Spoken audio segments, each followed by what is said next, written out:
Tina exclusive and what could come as a huge relief for e-commerce players such as Amazon.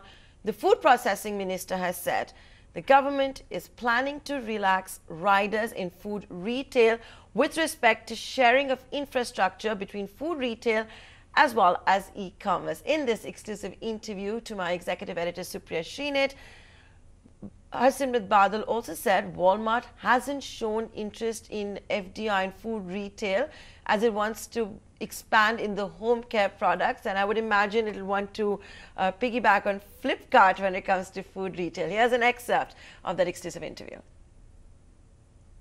When I was in talks with them, they wanted food plus home care products. They had not shown an interest in just food, because for the simple reason that just food, it has very high overheads, because you have to have that entire cold chain, cold storage and everything. So the moment you put in that infrastructure, the cost of the food obviously goes up. And food is something, the moment it's a little bit more expensive, we have so many other alternatives. People don't want to go to a more expensive shop. So that their viability would not fit. The viability comes in when they make their extra money from the other non-food item, which is a point which they had raised, and that's why I think for Amazon it's doable, because they don't have to put up all these big shops. They're going to have a warehouse through which their other e-commerce is done. They will probably do food e-com through that as well.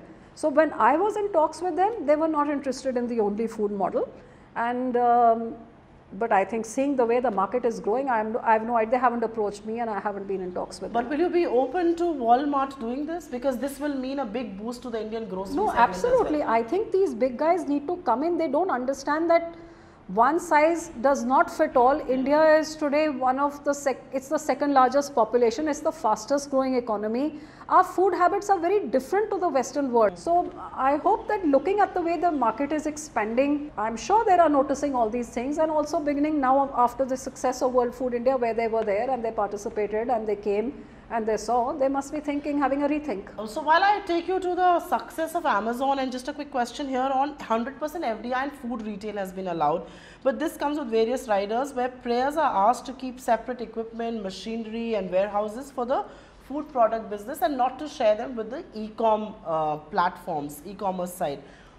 Are you at all willing, open to reforming these or relaxing these? Because these are riders that people are finding very difficult to meet. I think the problem is not at the warehouse level, which they agree that for food they anyway need different kind of equipment. The problem is arising, what they are saying, that when we go to distribute it, if that guy is distributing a non-food item, that same van should be allowed to distribute the food item as well, because we can't have two separate sets of transportation, one for the food and one for the non-food, going to the same place. So the whole model collapses then.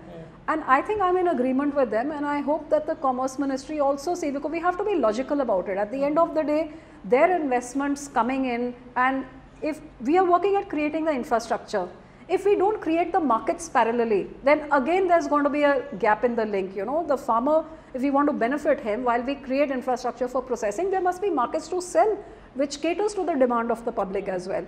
But how hopeful are you that your government is going to I think Mr. Prabhu is a very reasonable man, and he will understand that at the end of the day we want to do what is advantageous to our consumers and to our farmers. We are not looking to help any, to be an advantage to an industry only, but at the end of the day, this government's focus is on the people of India. Amazon has sought clarification. They are all right in maintaining segregation virtually, but what they've asked is that can they share some of its logistics and staff with the food only venture, something that you talk about. Given that Amazon has made commitments of investments in India, isn't that a case to relax norms for? Definitely. I think one should, because at the end of the day, if it's a sector which is generating employment, today 50% of our youth under the age of 25, job security is something they're all looking at. If these big companies come in and create jobs, we must ensure we create an environment that more of them come in.